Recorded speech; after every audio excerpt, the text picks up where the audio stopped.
नमस्कार। आज सुनिए मुंशी प्रेमचंद की लिखी कहानी अमृत। मेरी उठती जवानी थी जब मेरा दिल दर्द के मजे से परिचित हुआ। कुछ दिनों तक शायरी का अभ्यास करता रहा और धीरे धीरे इस शौक ने तल्लीनता का रूप ले लिया। सांसारिक संबंधों से मुंह मोड़कर अपनी शायरी की दुनिया में आ बैठा और 3 ही साल की मश्क ने मेरी कल्पना के जौहर खोल दिए। कभी कभी मेरी शायरी उस्तादों के मशहूर कलाम से टक्कर खा जाती थी। मेरे कलम ने किसी उस्ताद के सामने सर नहीं झुकाया। मेरी कल्पना एक अपने आप बढ़ने वाले पौधे की तरह छंद और पिंगल की कैदों से आजाद बढ़ती रही और ऐसे कलाम का ढंग निराला था। मैंने अपनी शायरी को फारस से बाहर निकालकर यूरोप तक पहुंचा दिया। यह मेरा अपना रंग था। इस मैदान में न मेरा कोई प्रतिद्वंद्वी था, न बराबरी करने वाला। बावजूद इस शायरों जैसी तल्लीनता के मुझे मुशायरों की वाह वाह और सुभान अल्लाह से नफरत थी। हाँ, काव्य रसिकों से बिना अपना नाम बताए हुए अक्सर अपनी शायरी की अच्छाइयों और बुराइयों पर बहस किया करता। तो मुझे शायरी का दावा न था, मगर धीरे धीरे मेरी शोहरत होने लगी और जब मेरी मसनवी दुनियाए हुस्न प्रकाशित हुई तो साहित्य की दुनिया में हलचल सी मच गई। पुराने शायरों ने काव्य मर्मज्ञों की प्रशंसा कृपणता में पोथे के पोथे रंग दिए हैं, मगर मेरा अनुभव इसके बिल्कुल विपरीत था। मुझे कभी कभी यह ख्याल सताया करता कि मेरे कद्रदानों की यह उदारता दूसरे कवियों की लेखनी की दरिद्रता का प्रमाण है। यह ख्याल हौसला तोड़ने वाला था। बहरहाल जो कुछ हुआ, दुनियाए हुस्न ने मुझे शायरी का बादशाह बना दिया। मेरा नाम हर एक जबान पर था। मेरी चर्चा हर एक अखबार में थी। शोहरत अपने साथ दौलत भी लाई। मुझे दिन रात शेर व शायरी के अलावा और कोई काम न था। अक्सर बैठे बैठे रातें गुजर जाती और जब कोई चुभता हुआ शेर कलम से निकल जाता तो मैं खुशी के मारे उछल पड़ता। मैं अब तक शादी ब्याह की कैदों से आजाद था, या यूं कहिए कि मैं उसके उन मजों से अपरिचित था जिनमें रंज की तलखी भी है और खुशी की नमकीनी भी। अक्सर पश्चिमी साहित्यकारों की तरह मेरा भी ख्याल था कि साहित्य के उन्माद और सौंदर्य के उन्माद में पुराना बैर है। मुझे अपनी जबान से कहते हुए शर्मिंदा होना पड़ता है कि मुझे अपनी तबीयत पर भरोसा न था। जब कभी मेरी आंखों में कोई मोहिनी सूरत घूम जाती तो मेरे दिल दिमाग पर एक पागलपन सा छा जाता। हफ्तों तक अपने को भूला हुआ सा रहता। लिखने की तरफ तबीयत किसी तरह न झुकती। ऐसे कमजोर दिल में सिर्फ एक इश्क की जगह थी। इसी डर से मैं अपनी रंगीन ततीबयत के खिलाफ आचरण शुद्ध रखने पर मजबूर था। कमल की एक पंखुड़ी, श्यामा के एक गीत, लहलहाते हुए एक मैदान में मेरे लिए जादू का सा आकर्षण था। मगर किसी औरत के दिलफरेब हुस्न को मैं चित्रकार या मूर्तिकार की बेलौस उनंखों से नहीं देख सकता था। सुंदर स्त्री मेरे लिए एक रंगीन कातिल नागिन थी जिसे देखकर ओनंखें खुश होती हैं, मगर दिल डर से सिमट जाता है। खैर, दुनियाए हुस्न को प्रकाशित हुए 2 साल गुजर चुके थे। मेरी ख्याति बरसात की उमड़ी हुई नदी की तरह बढ़ती चली जाती थी। ऐसा मालूम होता था जैसे मैंने साहित्य की दुनिया पर कोई वशीकरण कर दिया है। इसी दौरान मैंने फुटकर शेर तो बहुत कहे, मगर दावतों और अभिनंदन पत्रों की भीड़ ने मार्मिक भावों को उभरने न दिया। प्रदर्शन और ख्याति एक राजनीतिज्ञ के लिए कोड़े का काम दे सकते हैं, मगर शायर की तबीयत अकेले शांति से एक कोने के बैठकर ही अपना जौहर दिखलाती है। चुनांचे मैं इन रोज बरोज बढ़ती हुई बेहुदा बातों से गला छुड़ाकर भागा और पहाड़ के एक कोने में जा छिपा। नैरंग ने वहीं जन्म लिया। नैरंग के शुरू करते हुए ही मुझे एक आश्चर्यजनक और दिल तोड़ने वाला अनुभव हुआ। ईश्वर जाने क्यों मेरी अक्ल और मेरे चिंतन पर पर्दा पड़ गया। घंटों तबीयत पर जोर डालता, मगर एक शेर भी ऐसा न निकलता कि दिल फड़के उठे। सूझते भी तो दरिद्र पिटे हुए विषय जिनसे मेरी आत्मा भागती थी। मैं अक्सर झुझलाकर उठ बैठता, कागज फाड़ डालता और बड़ी बेदिली की हालत में सोचने लगता कि क्या मेरी काव्य शक्ति का अंत हो गया। क्या मैंने वह खजाना जो प्रकृति ने मुझे सारी उम्र के लिए दिया था इतनी जल्दी मिटा दिया। कहां वह हालत थी कि विषयों की बहुतायत और नाजुक ख्यालों की रवानी कलम को दम नहीं लेने देती थी। कल्पना का पंछी उड़ता तो आसमान का तारा बन जाता था, और कहां अब यह पस्ती, यह करुण दरिद्रता। मगर इसका कारण क्या है? यह किस कसूर की सजा है? कारण और कार्य का दूसरा नाम दुनिया है। जब तक हमको क्यों का जवाब न मिले, दिल को किसी तरह सब्र नहीं होता। यहां तक कि मौत को भी इस क्यों का जवाब देना पड़ता है। आखिर मैंने एक डॉक्टर से सलाह ली। उसने आम डॉक्टरों की तरह आब हवा बदलने की सलाह दी। मेरी अक्ल में भी ये बात आई कि मुमकिन है नैनीताल की ठंडी आब हवा से शायरी की आग ठंडी पड़ गई हो। 6 महीने तक लगातार घूमता फिरता रहा, अनेक आकर्षक दृश्य देखे, मगर उनसे आत्मा पर वह शायराना कैफियत न छाती थी कि प्याला छलक पड़े और खामोश कल्पना खुद ब खुद चहकने लगे। मुझे अपना खोया हुआ लाल न मिला। अब मैं जिंदगी से तंग था। जिंदगी अब मुझे सूखे रेगिस्तान जैसी मालूम होती, जहां कोई जान नहीं, ताजगी नहीं, दिलचस्पी नहीं। हरदम दिल पर एक मायूसी सी छाई रहती और दिल खोया खोया रहता। दिल में यह सवाल पैदा होता कि क्या वह 4 दिन की चांदनी खत्म हो गई और अंधेरा पांख आ गया। आदमी की संगत से बेजार, हम जिन्स की सूरत से नफरत, मैं एक गुमनाम कोने में पड़ा हुआ जिंदगी के दिन पूरे कर रहा था। पेड़ों की चोटियों पर बैठने वाली, मीठे राग गाने वाली चिड़िया क्या पिंजरे में जिंदा रह सकती है? मुमकिन है कि वह दाना खाए, पानी पिए, मगर उसकी इस जिंदगी और मौत में कोई फर्क नहीं है।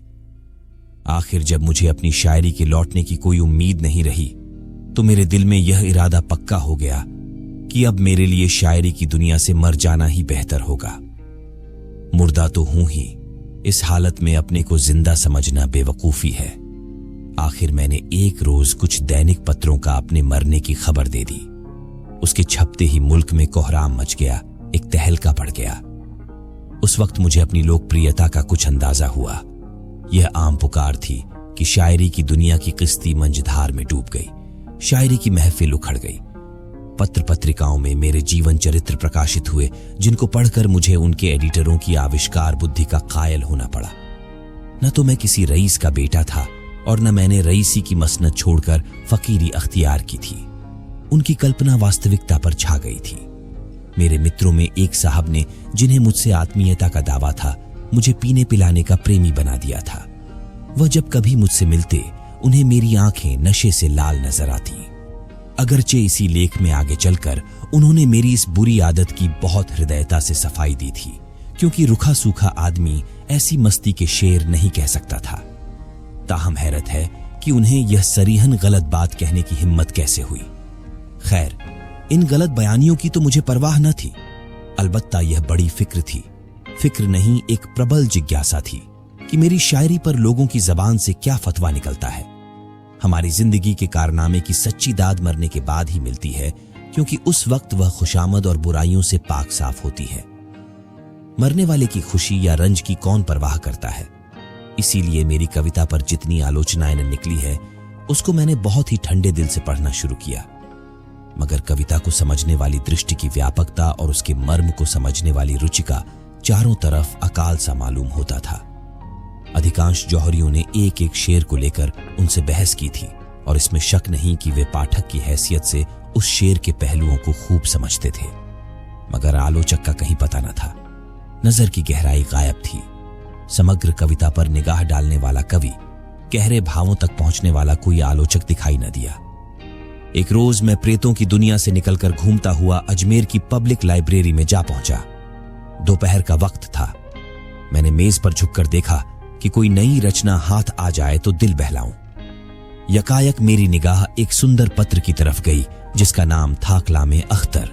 जैसे भोला बच्चा खिलौने की तरफ लपकता है, उसी तरह झपटकर मैंने उस किताब को उठा लिया। उसकी लेखिका मिस आयशा आरिफ थी। दिलचस्पी और भी ज्यादा हुई। मैं इत्मीनान से बैठकर उस किताब को पढ़ने लगा। एक ही पन्ना पढ़ने के बाद दिलचस्पी ने बेताबी की सूरत अख्तियार की। फिर तो मैं बेसुधी की दुनिया में पहुंच गया। मेरे सामने गोया सूक्ष्म अर्थों की एक नदी लहरें मार रही थी। कल्पना की उठान, रुचि की स्वच्छता, भाषा की नरमी, काव्य दृष्टि ऐसी थी कि हृदय धन्य धन्य हो उठता था। मैं एक पैराग्राफ पढ़ता, फिर विचार की ताजगी से प्रभावित होकर एक लंबी सांस लेता और तब सोचने लगता, इस किताब को सरसरी तौर पर पढ़ना असंभव था। यह औरत थी या सुरुचि की देवी। उसके इशारों से मेरा कलाम बहुत कम बचा था, मगर जहां उसने मुझे दाद दी थी, वहां सच्चाई के मोती बरसा दिए थे। उसके ऐतराजों में हमदर्दी और प्रशंसा में भक्ति था। शायर के कलाम को दोषों की दृष्टियों से नहीं देखना चाहिए। उसने क्या नहीं किया, ये ठीक कसौटी नहीं। बस यही जी चाहता था कि लेखिका के हाथ और कलम चूम लूं। सफीर भोपाल के दफ्तर से एक पत्रिका प्रकाशित हुई थी। मेरा पक्का इरादा हो गया। तीसरे दिन शाम के वक्त मैं मिस आयशा के खूबसूरत बंगले के सामने हरी हरी घास पर टहल रहा था। मैं नौकरानी के साथ एक कमरे में दाखिल हुआ। उसकी सजावट बहुत सादी थी। पहली चीज पर निगाहें पड़ी वह मेरी तस्वीर थी जो दीवार पर लटक रही थी। सामने एक आईना रखा हुआ था। मैंने खुदा जाने क्यों उसमें अपनी सूरत देखी। मेरा चेहरा पीला और कुम्हलाया हुआ था, बाल उलझे हुए, कपड़ों पर गर्द की एक मोटी तह जमी हुई, परेशानी की जिंदा तस्वीर थी। उस वक्त मुझे अपनी बुरी शक्ल पर सख्त शर्मिंदगी हुई। मैं सुंदर न सही मगर इस वक्त तो सचमुच चेहरे पर फटकार बरस रही थी। अपने लिबास के ठीक होने का यकीन हमें खुशी देता है। अपने फुहड़पन का जिस्म पर इतना असर नहीं होता जितना दिल पर। हम बुजदिल और बेहौसला हो जाते हैं। मुझे मुश्किल से 5 मिनट गुजरे होंगे कि मिस आयशा तशरीफ लाईं। सांवला रंग था, चेहरा एक गंभीर खुलावट से चमक रहा था। बड़ी बड़ी नरगिसी आंखों से सदाचार की, संस्कृति की रोशनी झलकती थी। कद मझोले से कुछ कम, अंग प्रत्यंग छरहरे सुथरे, ऐसे हल्की फुल्की कि जैसे प्रकृति ने उसे इस भौतिक संसार के लिए नहीं, किसी काल्पनिक संसार के लिए सिरजा है। कोई चित्रकार कला की उससे अच्छी तस्वीर नहीं खींच सकता था। मिस आयशा ने मेरी तरफ दबी निगाहों से देखा, मगर देखते देखते उसकी गर्दन झुक गई और उसके गालों पर लाज की एक हल्की परछाई नाचती हुई मालूम हुई। जमीन से उठकर उसकी आंखें मेरी तस्वीर की तरफ गईं और फिर सामने पर्दे की तरफ जा पहुंची। शायद उसकी आड़ में छिपना चाहती थी। मिस आयशा ने मेरी तरफ दबी निगाहों से देखकर पूछा, आप स्वर्गीय अख्तर के दोस्तों में से हैं? मैंने सिर नीचा किए हुए जवाब दिया, मैं ही बदनसीब अख्तर हूं। आयशा एक बेखुदी के आलम में कुर्सी पर से खड़ी हुई और मेरी तरफ हैरत से देखकर बोली, दुनियाए हुस्न के लिखने वाले? अंधविश्वास के सिवा और किसने इस दुनिया से चले जाने वाले को देखा है? आयशा ने मेरी तरफ कई बार शक से भरी निगाहों से देखा। उनमें अब शर्म और हया की जगह के बजाय हैरत समाई हुई थी। मेरे कब्र से निकलकर भागने का तो उसे यकीन आ ही नहीं सकता था। शायद वह मुझे दीवाना समझ रही थी। उसने दिल में फैसला किया कि इस आदमी मरहूम शायर का कोई करीबी अजीज है। शक्ल जिस तरह मिल रही थी वह दोनों के एक खानदान के होने का सबूत थी। मुमकिन है कि भाई हो। वह अचानक सदमे से पागल हो गया है। शायद उसने मेरी किताब देखी होगी और हाल पूछने के लिए चला आया। अचानक उसे ख्याल गुजरा कि किसी ने अखबारों को मेरे मरने की झूठी खबर दे दी हो और मुझे उस खबर को काटने का मौका न मिला हो। इस ख्याल से उसकी उलझन दूर हुई। बोली, अखबारों में आपके बारे में एक निहायत मनहूस खबर छप गई थी? मैंने जवाब दिया, वह खबर सही थी। अगर पहले आयशा को मेरे दीवानेपन में कुछ था तो वह दूर हो गया। आखिर मैंने थोड़े लफ्जों में अपनी दास्तान सुनाई और जब उसको यकीन हो गया कि दुनियाए हुस्न का लिखने वाला अख्तर अपने इंसानी चोले में है तो उसके चेहरे पर खुशी की एक हल्की सुर्खी दिखाई दी और यह हल्का रंग बहुत जल्द खुददारी और रूप गर्व के शोख रंग से मिलकर कुछ का कुछ हो गया। गालिबन वह शर्मिंदा थी कि क्यों उसने अपनी कद्रदानी को हद से बाहर जाने दिया। कुछ देर की शर्मीली खामोशी के बाद उसने कहा, मुझे अफसोस है कि आपको ऐसी मनहूस खबर निकालने की जरूरत हुई। मैंने जोश में भरकर जवाब दिया, आपके कलम की जबान से दाद पाने की कोई सूरत न थी। इस तनकरीद के लिए मैं ऐसी ऐसी कई मौतें मर सकता था। मेरे इस बेधड़क अंदाज ने आयशा की जबान को भी शिष्टाचार और संकोच की कैद से आजाद किया। मुस्कुराकर बोली, मुझे बनावट पसंद नहीं है। डॉक्टरों ने कुछ बतलाया नहीं? उसकी इस मुस्कुराहट ने मुझे दिल लगी करने पर आमादा किया। बोला, अब मसीहा के सिवा इस मर्ज का इलाज और किसी के हाथ नहीं हो सकता।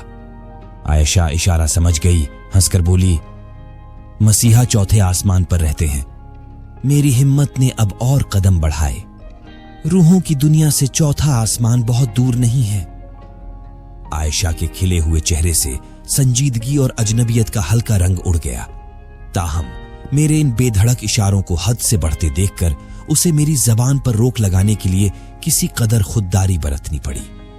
जब मैं कोई घंटे भर के बाद उस कमरे से निकला तो बजाय इसके कि वह मेरी तरफ अपनी अंग्रेजी तहजीब के मुताबिक हाथ बढ़ाए, उसने चोरी चोरी मेरी तरफ देखा। फैला हुआ पानी जब सिमटकर किसी जगह से निकलता है तो उसका बहाव तेज और ताकत कई गुना ज्यादा हो जाती है। आयशा की उन निगाहों में असमत की तासीर थी। उनमें दिल मुस्कराता था और जज्बा नाचता था। उनमें मेरे लिए दावत का एक पुरजोर पैगाम भरा हुआ था। जब मैं मुस्लिम होटल में पहुंचकर इन वाकयात पर गौर करने लगा तो मैं इस नतीजे पर पहुंचा कि गो मैं ऊपर से देखने पर यहां अब तक अपरिचित था, लेकिन भीतरी तौर पर शायद मैं उसके दिल के कोने तक पहुंच चुका था। जब मैं खाना खाकर पलंग पर लेटा तो बावजूद 2 दिन रात भर जागने की नींद आंखों से कोसों दूर थी। जज्बात की कशमकश में नींद कहूं, आयशा की सूरत, उसकी खातिरदारियों और उसकी वह छिपी छिपी निगाह दिल में एक सांसों का तूफान सा बरपा रही थी। उस आखिरी निगाह ने दिल में तमन्नाओं की रुमधूम मचा दी। वह आरजुएं जो बहुत अरसा हुआ मर मिटी थीं, फिर जाग उठीं और आरजुओं के साथ कल्पना ने भी मुंदी हुई आंखें खोल दी। दिल में जज्बात और कैफियत का एक बेचैन करने वाला जोश महसूस हुआ। यही आरजुएं, यही बेचैनियां और यही कोशिशें कल्पना के दीपक के लिए तेल हैं। जज्बात की हरारत ने कल्पना को गरमाया। मैं कलम लेकर बैठ गया और एक ऐसी नज़म लिखी जिसे मैं अपनी सबसे शानदार दौलत समझता हूं। मैं एक होटल में रह रहा था, मगर किसी न किसी हीले से दिन में कम से कम एक बार जरूर उसके दर्शन का आनंद उठाता। गो आयशा ने कभी मेरे यहां तक आने की तकलीफ नहीं की, तो भी मुझे यह यकीन करने के लिए शहादतों की जरूरत न थी कि वहां किस कदर सरगर्मी से मेरा इंतजार किया जाता था। मेरे कदमों की पहचानी हुई आहटें पाते ही उसका चेहरा कैसे कमल की तरह खिल जाता था और आंखों से कामना की किरणें निकलने लगती थीं। यहां 6 महीने गुजर गए। इस जमाने को मेरी जिंदगी की बहार समझना चाहिए। मुझे वह दिन भी याद है जब मैं आरजुओं और हसरतों के गम से आजाद था, मगर दरिया की शांतिपूर्ण रवानी में थिरकती हुई लहरों की बहार कहां। अब अगर मोहब्बत का दर्द था तो उसका प्राणदायी मजा भी था। अगर आरजुओं की घुलावट थी तो उनकी उमंग भी थी। मेरी यह प्यासी आंखें उस रूप के स्रोत से किसी तरह तप्त न होती। जब मैं अपनी नशे में डूबी हुई आंखों से उसे देखता तो मुझे एक आत्मिक तरावट सी महसूस होती। मैं उसके दीदार के नशे से बेसुध सा हो जाता और मेरी रचना शक्ति का तो कुछ हद हिसाब न था। ऐसा मालूम होता था कि जैसे दिल में मीठे भावों का सोता खुल गया था। अपनी कवित्व शक्ति पर खुद अचंभा होता था। कलम हाथ में ली और रचना का सोता सा बह निकला। नए रंग में ऊंची कल्पनाएं न हो, बड़ी गूढ़ बातें न हो, मगर उसका एक एक शेर प्रवाह और रस, गर्मी और घुलावट की दाद दे रहा है। यह उस दीपक का वरदान है जो अब मेरे दिल में जल गया था और रोशनी दे रहा था। यह उस फूल की महक थी जो मेरे दिल में खिला हुआ था। मोहब्बत रूह की खुराक है। यह अमृत की बूंद है जो मरे हुए भावों को जिंदा कर देती है। मोहब्बत आत्मिक वरदान है। यह जिंदगी की सबसे पाक, सबसे ऊंची मुबारक बरकत है। यही अक्सीर थी जिसकी अनजाने ही मुझे तलाश थी। वह रात कभी नहीं भूलेगी जब आयशा दुल्हन बनी हुई मेरे घर में आई। नए रंग उसकी मुबारक जिंदगी की यादगार है। दुनियाए हुस्न एक कली थी, नए रंग खिला हुआ फूल है, और उस कली को खिलाने वाली कौन सी चीज है? वही जिसकी मुझे अनजाने ही तलाश थी और जिसे मैं अब पा गया था।